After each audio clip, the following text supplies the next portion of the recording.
So welcome, everybody. Thank you so much for coming tonight. My name's Penny Martorell. I'm the curator here at Wisteria Hearst, and I am so excited that I get to introduce our guest curator this evening. He's done a wonderful job putting this exhibit together. Just a few housekeeping things. The restroom is to the back, to the left, and there's a door in there. You're welcome to use that if necessary.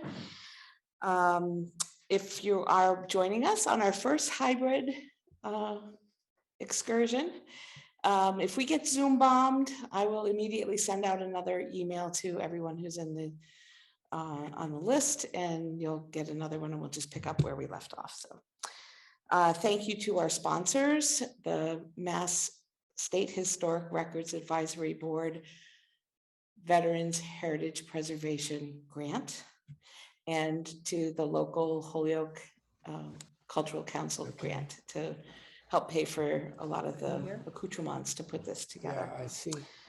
So I will introduce Nick, and then we'll have a little conversation. And if you have questions that come up, for those of you online, if you want to put questions in the chat, we'll pose them along the way as well.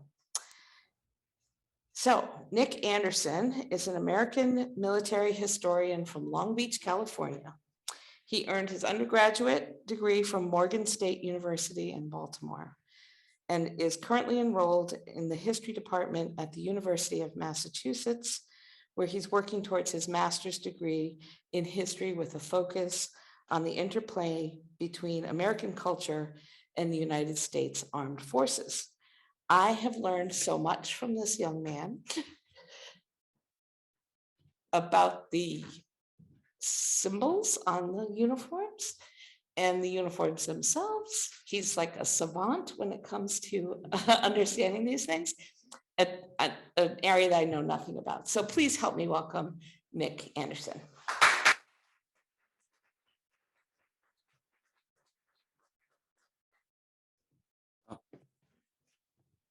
Good evening, everyone. Thank you so much for having me and joining me tonight.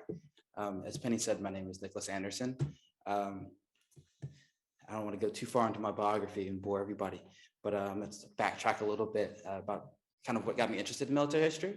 So I grew up in Long Beach, California, which some people know is a bit of a Navy town, but it doesn't look like it anymore, but it has a lot of remnants and like coastal batteries, and they're kind of overlooked. But as a child, my dad used to take me walking down by the beach a lot, and we would stop at all these coastal batteries and we would read these little labels that, you know, were just there.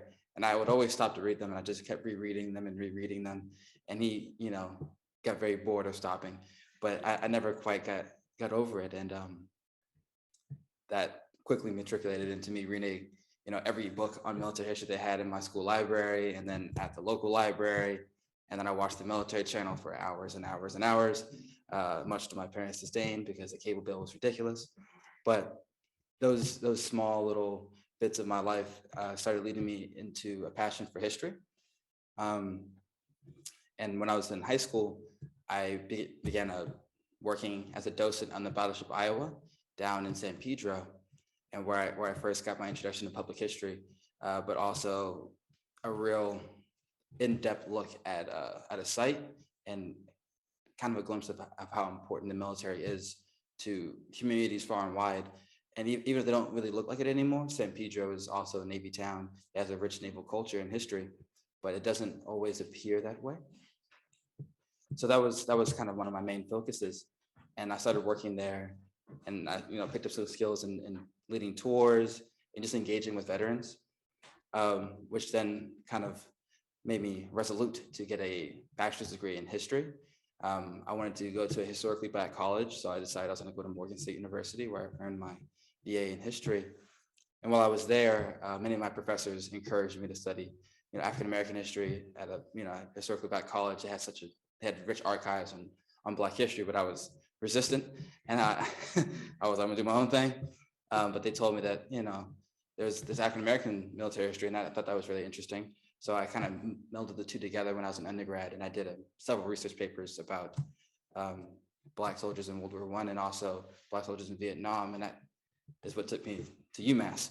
But just really briefly, just talking about that for a second, that was kind of my second introduction to the importance of the military culture in American history, looking at minorities and not just looking at a whole picture, but dissecting it and going a little bit deeper and figuring out, okay, the military is such a large entity and has so much value, but how does this value change over time, and how is this value different? Looking at how African Americans sometimes use service to petition for better rights in the U.S. and how the military was essential in changing rights for African Americans and minorities, but also at times how it was a hindrance to some of these movements. So that's kind of where some of my early research was. And then I got into UMass Amherst, and I decided I wanted to be a military social historian. And through some of my classes, I met Dr.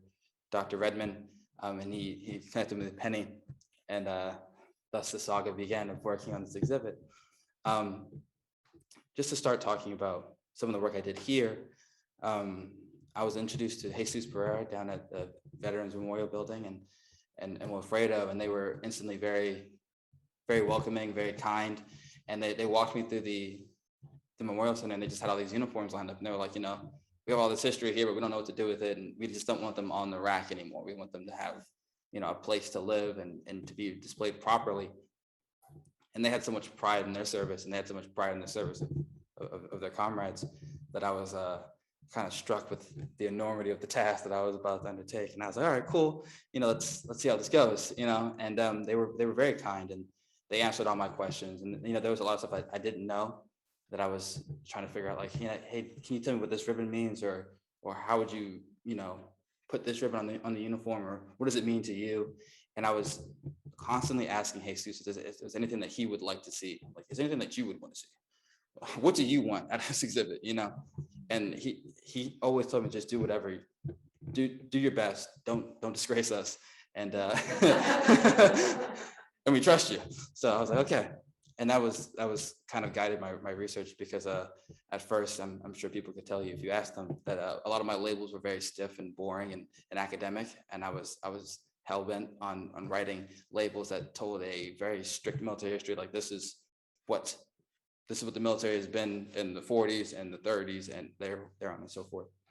But and I remember what Jesus said, and under Penny and Megan's guidance, they were like, tell a story, which became my overall goal, was to tell the story of Holyoke through service and reintroduce the community to its own members, and create a better education of what military service means, and how to interpret a uniform and those types of issues. So through that, we started going through several requests to get the service records of veterans that were who had passed away, and they were open, but also petitioning to see if any people who had donated their uniforms were still around, if they would want their stories told, if they had any information that they wanted to give us. And some people were very open, and some people, were just very nonchalant, which is something that I was also kind of passionate about, was creating a space where veterans could review their service and remember their actions, and in a place that's comfortable and at their own leisure.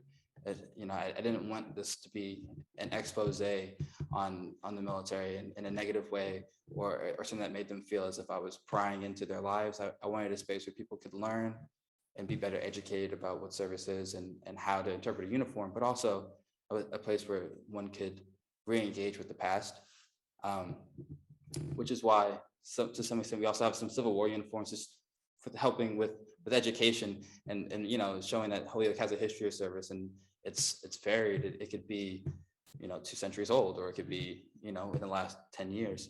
But also, I hoped that people could come here and really just feel comfortable and have a good time. I would say one of the biggest challenges I faced was I was trying to be too academic. I was too stiff and rigid. I really did resist change. And that was something I really did have to struggle with. But I feel like this exhibit has really helped me become a better historian and be more understanding of the needs of the viewers, but also just to be an overall better writer and a better intellectual. I'll also say that this exhibit was harder for me to design. I couldn't have done it by myself. They oftentimes give me a lot of credit, far more than what is due. And but that was something that I actually had a really hard time with, because spatially, I wanted to just put them all in a line in chronological order, telling people like, this is what happened at this time, and this time, and this time, and this is how things have changed over time. This is how this uniform has different buttons because of whatever. But that isn't necessarily conducive to the best experience, and I don't think that would make the space as comfortable as it is. So that's something I really struggled with, and I want to touch on some of my favorite moments as well. There is an Army Air Corps or Army Air Force uniform that I had a really enjoyable time going over, because it has a very interesting history of service. We were able to find the complete service records of this of the veteran, and while we couldn't put his name in the labels, you could put most of his story there, and it was really interesting, especially because those uniforms are kind of rare, that they don't pop up that often in the history of the Army Air Corps, Army Air Force. Is very, I would say, obscured by the larger history of World War II, and it was just nice to kind of nerd out and with Jesus about his service and what that meant. And we were also very lucky to have a loan for an Army Air Corps flight helmet with the mask, and that was just a nice compliment. So I really had a good time with those uniforms, and also the Naval uniforms. I had a great time learning a little bit more about naval history and the culture that surrounds the Navy. I thought that was something that I really bugged Megan and Penny about. I was always like, I found this new thing about these uniforms are really interesting. You have to hear me out. and I really wish I could have put all of the uniforms that were in the Veterans Memorial Center here, and I had to make some hard decisions. And looking back on it, there's some stuff I wish I'd done differently, and maybe there's some uniforms I thought maybe could be maybe more interesting in retrospect. But I also stand by my decisions, and I know that they had like a good purpose. But I'm also like, man, if I could do it over again, I would add all this stuff, and I'd make them make room for it, and and I would have, and yeah. So that's a little bit about what I enjoyed, and I would say, like, going further, this exhibit has really kind of inspired me to do more work in public history. I was kind of shy. I'm actually not a public historian. I'm just a history major. I'm not working on the certificate, but working here has really changed my perception of museum work. I've done some other internships at the Lily Carroll Jackson Civil Rights History Museum in Baltimore, and I spent most of my time just grant writing and measuring floorboards and measuring, crown molding. And I thought I was like, this is not what I want to do. This is not what I thought museums were. I thought museums were all about like doing tours and curating exhibits, and being able to be the guest curator here. I thought it was a great experience. So I would love to do something like this again, or maybe do more on the research side as well. Those are the two things that I really took away that I found to be the most engaging. And look forward to maybe trying again in the near future. So any questions or so far, or should I keep going? Yeah, I can keep going.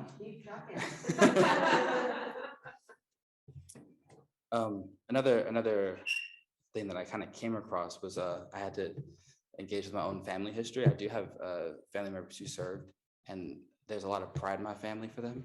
And it was a nice opportunity to engage with my grandfather.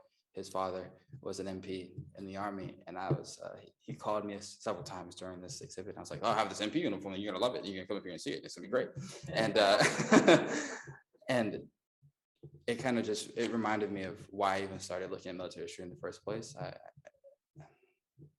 It was nice to be able to engage with my own familial history, but I did start to develop questions of, does this service that is reflected here, that is just displayed here, does it reflect all the communities? A lot of the veterans uniforms that we have here are they're not minorities, and I was kind of struck by that, because I was like, okay, like this is a history that is ubiquitous to military members, and I think that they can all share in these experiences.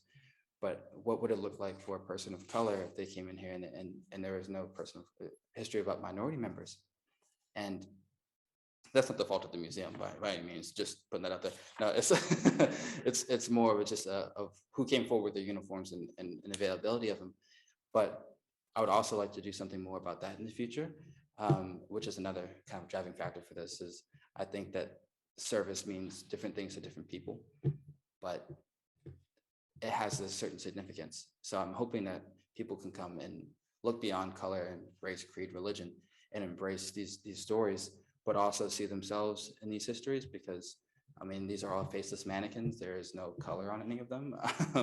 And that was something I was pretty adamant about, especially with some of the uniforms that women wore, that they're like of equal height or as close as possible. Not because you don't want to belittle service, you want to make sure it's all equal.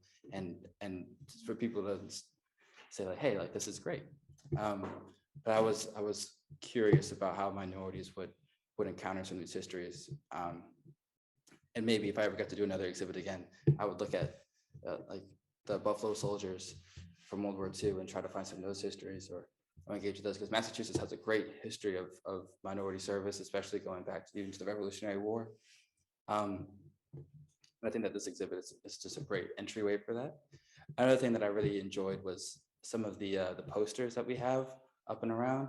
I hadn't really considered how to use the blank space behind the uniforms, and I think that a lot of the posters reflected interesting parts of U.S. history, but also just they're very relatable. I think that most people have seen some of these somewhere, and I just think that that was something that I really appreciated as well in learning how to do public history, and also engaging with some not so great parts of our history, especially dealing with gender. We have one poster that's, it espouses a certain misogynistic sort of idea, but confronting it and questioning what that says about our culture and how we've changed, I think is really important. That's something I actually enjoyed engaging with. You can ask Penny. I was struck with how to write it. I was struggling, but they guided me very well. So yeah, I think that's most of what I have to say. If there's any questions so far, yes. What is a social historian? So a social historian, it looks at societies. No, but it engages with different facets of society. So it could be like socioeconomics, looking at like how minorities engage in a social structure, or how gender engages with the social structure. I recently adopted the title of a military social historian. Before, I called myself a military cultural historian, because I thought that the military could be its own culture. But I think that I changed it to military social historian to reflect that the military is part of a society. The U.S. military is part of the dominant U.S. society. So looking at, again, race, religion, gender, socioeconomic status, and those types of factors to kind of ascertain, whatever questions you have about that aspect of society. Yes. Anything on Zoom? Or? I just asked them. So what's your time period that you like to do research on? So right now I'm actually kind of split. I recently had to commit to being a 19th century historian, because I look at most of my research is looking at post-Civil War and Reconstruction in the West. But I do also love the 20th century. I wrote a small paper on the PTSD rates following Vietnam and what that means for society. What is like the emergence or the expansion of the VA and veterans benefits. How do those go out, and are there disparities along race, gender, religion lines in the military, and how those affect society? But I do have to say the 19th century, it's much more interesting, and that there's a lot more literature out there that surrounds the topics that I'm interested in, primarily the Civil War and Reconstruction. But recently I've been looking at the Mexican-American War and trying to figure out how some of the beliefs of the 19th century were started and transferred, and also engaging with how the military has been used in different ways to either advance society and actually alter some of these beliefs, but also how it has reinforced certain misconceptions about race and kind of stuff. So you said that one of your interests is expansion after the Civil War. So I would think that would be fascinating, because so many of the officers from the Civil War were then enlisted to meet the goals of expansion. And a lot of them had the desire to continue in combative ways as they were sort of forging this new land for the government. So I always found that a fascinating part of history because of the Native American conflicts. Is there something about that time period that really caught your interest? Yes. So I looked at the expansion of slavery, and the expansion of slavery is deeply tied to manifest destiny, as well as ideas of free soil and free labor. And while free soil, free labor ideologies conflicted with slavery, they both shared an expansionist kind of mindset. So that's kind of what drove me, because to look at the Mexican-American War and then looking at the post-Civil War Reconstruction in the South, you start seeing migrations as well as demobilization of the Union Army and where they're spreading to, as well as where you start seeing, Union officers deployed in the West to quote unquote settle unsettled lands and to start moving Native persons, and you start seeing the more robust efforts. I don't want to be too political, but I would call it a genocide of Native Americans. And that's what fascinated me, because I think that history is underrepresented and sometimes obscured in the history of slavery or the history of immigration, or the gold rushes and that kind of stuff. There's this darker history that surrounds the West, and also new capitalist studies and looking at how advancements in science and medicine and infrastructure kind of come from these. They come from slavery, they come from settler colonialism, they come from exploitation and different forms of ecological violence, and how some of those issues are still reflected in current society in terms of access to healthcare and goods and placement of people and persons in different communities. So that's kind of why I was interested in it and where it comes from. And the reason that the military features so prominently in it is how the U.S. government used the military and used certain groups to achieve its goals, and also kind of questioning the complicity of individuals. There's a large history that immigrants who fought and served in the U.S. regular, just as a general soldier, many of them didn't actually agree with what the U.S. government was doing. They just wanted land, or they just needed to feed their families, and they end up in these positions where they actually don't want to be. There's also histories of people who did believe in certain ideologies and use the military to achieve their ends. So just looking at that kind of stuff as well. I mean, there's a very interesting history of desertion from people who disagreed with military practices and left because they couldn't agree with what the government was doing. So very interesting histories. So someone on Zoom wanted to know if you're going to go over each uniform, but I thought maybe you could pick out one we could bring up to the podium and you could kind of interpret it for us. Okay. Is there one that you? Good old faithful Army Air Corps uniform. Yes.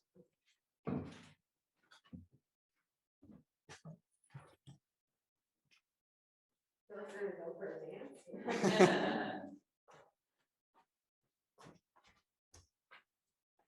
Thank you so much. Can you see it on the Zoom? Yes. Do you want me to switch places with it maybe, or the microphone? Probably couldn't hear me then. Maybe you can put it on this side. Closer to the camera. Push it this way. Yeah. All right, so I'm gonna try to get to this without fumbling up too much. So I found this uniform particularly interesting because they have these deployment bars, which means they did at least 6 months for each bar. And I found that was fascinating because this individual on their service records, they actually should have a few more. They should have 2 more stars here as well. They served in 4 campaigns, but this is a victory ribbon. The uniform also has flight wings, which are different than other insignias that are put on non-commissioned officers' uniforms. And it has the original U.S. pin as well. And this is called it's referred to as a ruptured duct, which is proof that you are discharged. So this individual could actually, they could wear their uniform after their service. They could wear it in parades and such. And it was a notifier that, you're not in the military, you're no longer active duty. Can you see the patch on this side? Okay, cool. So there is a unit identification badge that I was fascinated by because I had never seen one for this unit before. I found out it was the 8th 8th Air Corps, and they called them the Mighty Eighth, but they were such a large and robust unit, and they were kind of famous for their actions. And had a really good time kind of dissecting this one in particular, because Jesus and I were always like looking at stuff and trying to find like what exactly this means and what exactly that means, and was this person still alive? Were they passed? Were they deceased? And they were a staff sergeant. If I didn't touch on that already, but I found this one also really interesting because it's in really great condition. The hat back on it, the cover back on it, but it was in fantastic condition, and I had never seen a uniform from World War II that was of Army Air Corps origin that was in this good condition, and I had never seen one in person. So this was like the first one I really got to engage with and start doing more personal histories on. So it's somewhat sentimental to me. And I wish I could take the camera over to the Civil War uniforms, because when Penny told me that they had Civil War uniforms here, I just about dropped what I was doing to go look at them, and I was taking pictures for my advisor. And I was like, look at this uniform, you got to see it. Like, so those are the three that are of What were some of the significance. things on the Civil War uniform that were of interest? So they have these masked militia buttons, which indicate that they're not U.S. Army, but it's a really interesting part of the Civil War culture, because the militias played a pretty big role in fighting many early American wars. And some state militias become National Guard units or state guard units, depending on the era. But they have these really rich histories. And I just thought it was fascinating to me, because you could take those buttons, and the arm and the saber is still on some of the National Guard units pins. So it's still relevant, but also they're very ornate as well. They're very beautiful. And there's small differences from regular Army uniforms versus like militia units, who would maybe have different, like slightly different colors or different adornments, such as buttons and stuff. Yes. So I don't know much of anything about military uniforms, but for like this individual, did they get this kind of jacket from the beginning, and as they gained rank or experience, that's where they got patches? Or like when they got more experience or more climbed the, I don't know the terms, climb the ranks, Right. did they then get like a different looking uniform? So officers' uniforms do look different than non-commissioned officers' uniforms, but this uniform reflects, people who don't have commission, but their rank would change. They would sew their rank on, or people who were overseas and were deployed would get different amount of like service stripes for their time, and then their unit badge would be placed on their shoulder, and what branch they are. It could be varied, but also like these small, the pins on the top also can denote what a unit is. People in the infantry typically have the cross muskets. Signal Corps will have two little flags, and they also have different positions based on your rank. So if you're an officer, you'll have your uniform situated differently than a non-commissioned officer. Also, officers' uniforms typically have more innate like cuffs, and their pants will have different piping and small little details that kind of help you see, what is prominent on the uniform and what they've done. Are there any significant, I'm very interested in the social side of the social tendencies. Have you noticed any social or cultural trends between the branches of the military throughout history? So following in the 20th century and during Vietnam, there was an increase of minorities into the Army and in the Marines, and they served somewhat disproportionately in combat during those times.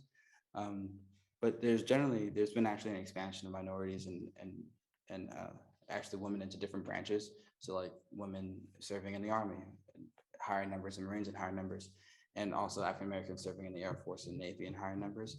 But it does change over time, especially like following the end of like segregation in the military. You start seeing African Americans in combat units or serving in different roles, as opposed to where they would formerly be kind of put as orderlies or cooks or truck drivers, with some units staying combat and many others not.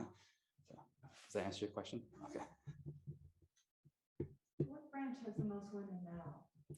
I'm not sure. I don't want to just throw out a number, but I'm not sure. I think it's the Navy, but I'm not sure. Not 100% sure. So.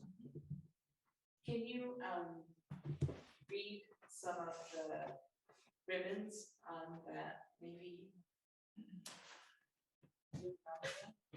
Remember some of them. Oh, yeah. Scan the label, yeah. She has expert marksmanship with the pistol. She has a meritorious unit citation, and she has a good conduct ribbon, as well as the ribbon for the global war on terror.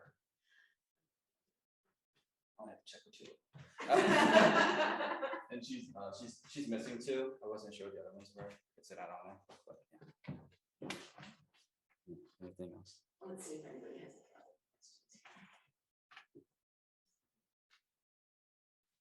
Oh, if I may add something, something I was also very interested in was some of the smaller artifacts that we acquired, like the helmet from World War I.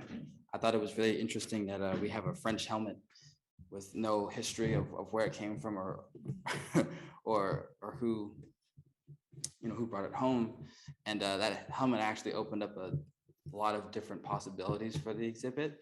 There is another wing that you can't see for those of you watching online, but it's like a room behind us that has several ribbons and awards from the First World War, and that kind of ties back to my point about the militia buttons, because the 26th Division 104th Infantry regiment, they still have that insignia, but we have some of their information in the atrium area, I guess. But it opened up a whole broader history that I didn't know about, and it was like a smaller community history, but there's a lot of pride there, and a lot of the awards and symbols reflected a community pride at one point, and a community understanding of what it means to serve. And I just wanted to reinvigorate that, I guess. Yes, we have this really interesting flag that also pairs well with the helmet. And one thing I had to engage with was the fact that I couldn't tell the history of the helmet. I didn't know who had worn it, but I could tell a bunch of possible histories and and infer and ask questions about, whether it was an officer who happened to be a Francophile and he wanted to have a French helmet because he could, or was it someone who served with the French unit and happened to bring one home as a souvenir, or maybe it was somebody who was from France and they brought the helmet with them. These types of questions, I thought they were really interesting and fun to tease around. Oh, we have questions here. In addition to community pride, are those who serve proud of their uniforms? So I do hesitate to speak for the veteran community. The thing is, I'm not a veteran, but it's my understanding that many individuals have individual pride in their service, and some people engage with their service differently at different times in their life, and it's something that can be quite fluid. But I do think that they should be proud of their service, and I'm proud of their service. So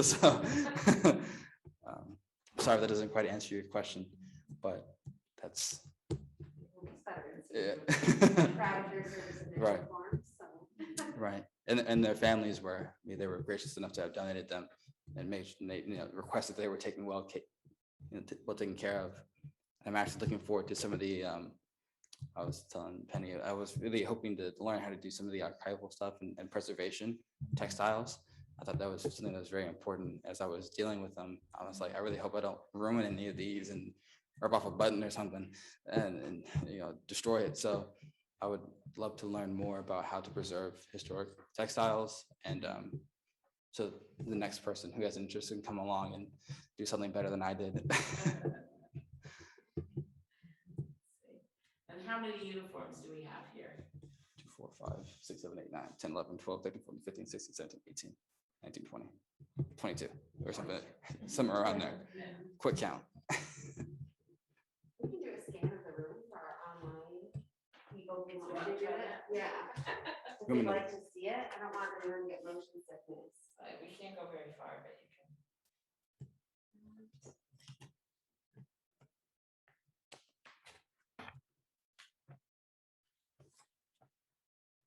Kind of hard to see, but.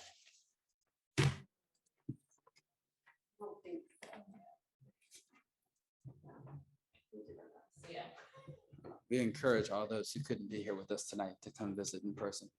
Yes. On the kind of more textile front, did you in your research like learn much of anything about who made the uniforms, or I'm sure it changed over time, but like, were they made domestically? So I did not learn much about U.S. uniforms in their textiles actually, but I did learn a bit about officer uniforms, ordering them from certain companies, and there are certain providers of uniforms for the U.S. military, and there's some that are nicer, and there's some that are a little bit more affordable, and that sometimes officers will typically buy from specific retailers because they have better cuts or they're a little bit more tailored. And I did learn a little bit about some of the shortages that surrounded the wars, and there was times in the First World War where they would use rougher materials. They called them, they were like blankets. They looked like blankets. And they called them like blanket uniforms because they were rough, really quick, but they were the right color and they were sturdy enough to be sent out in combat. And so it is interesting to look at them over time as well. As materials change. Some of them are very thick. Some of them are very much thinner, depending on the era that they come out. Who are the designers of the uniforms over time? Any idea? I'm not sure of the name of the companies, but I know that some of the naval uniforms come from, they have a tradition of certain styles. So I'm gonna tell the story I told you guys. So some of the styles of naval uniforms come from just being very practical. So the kind of like tunic-y thing on the back that you'll see, like the cape, is to protect the uniforms from being dirty, from having like tarred hair. So the companies that did produce these, they were produced to be practical, as well as like some naval uniforms had scarves that were, that were used to, well, traditionally to wipe your face and keep your hands clean, but now they're more ceremonial as well. So we have an Iraq vet here with us who has a lot of gear that he kept or purchased afterward because of its high quality Mhm. and specifically made for different types of weather. Right. Yeah, so and you probably heard of this too, that there are branches like in Native Mass that do a lot of the science of the uniforms Mhm. equipment, for different temperature environments and different conditions. Right. And they basically do somebody had a question about the design, who designed them. I think, I don't know this for a fact, but I know that Nate does a lot of the engineering behind the design of the uniforms. And over my experience of 20 years, we had a variety of different uniforms that were different because somebody decided it was easier to put your hand in a pocket if they were slanted, slashed, and somebody Right. was slanted, and others, other times they made decisions because maybe it was the whim of the commanders that they thought it looked nicer or they got better deal. Thank you. So I was aware of some of the changes that they made. There's actually quite a bit of science that goes Right. into it in modern day, new uniforms depending on the deployment sites. Right.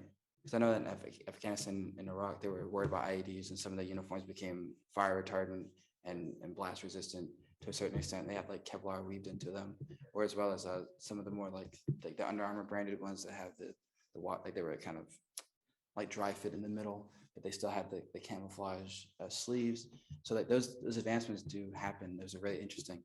Unfortunately, I'm not as well versed in who's producing them and the smaller details of them. But thank you for informing me. It's actually great. Thank you so much. I can see this expanding to, if you had the time and the interest, you could expand to visit military installations around the country and look at the history of those locations and what, how they contributed to the military efforts of their, their boom time. Right.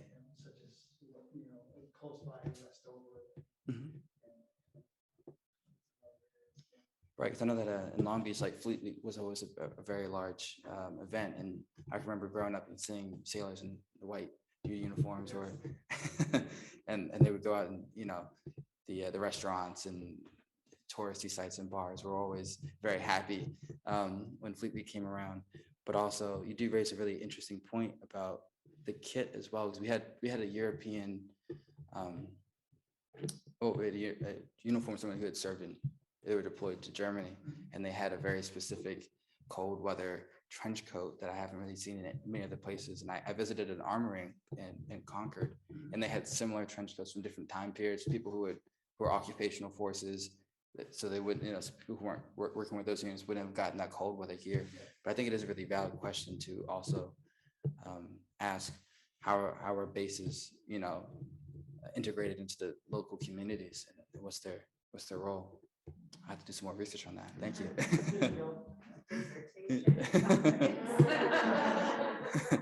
daunting questions. So we have one more question. Okay. In what types of museums and/or states are collections of military uniforms typically displayed? Military, fashion, Smithsonian? So the Smithsonians, they do have several uniforms, and they have a lot of military kit and equipment. I know that several militia units and National Guard units, I don't know why I call them militia units, that was a fumble, my bad, but like National Guard units who are proud of their histories, which and have access to their veterans, sometimes have collections of artifacts. I'm not sure about fashion, which is an interesting question, because I know that there was during the Second World War, the Wehrmacht and the SS had Hugo Boss uniforms, and that people have collected those because they're interesting in style. But I'm not sure if any fashion museums would have them. But I do know that small local museums have them, and former military installations have them. The USS Iowa down in San Pedro had Navy uniforms, and it had different bits of kit around that were donated, but also acquired through different trusts and whatnot. But always check your local museum. I'm curious if the African American Museum, like, since that's your interest area, I Right. wonder what they have or what they don't have, because that might be your niche in there. Right. Actually, when they opened up, they had nothing.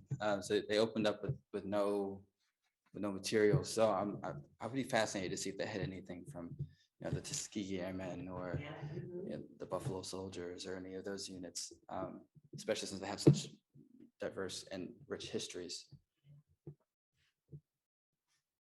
I think that's everything I'm here from. All right. Everyone. So thank you very much, Nick.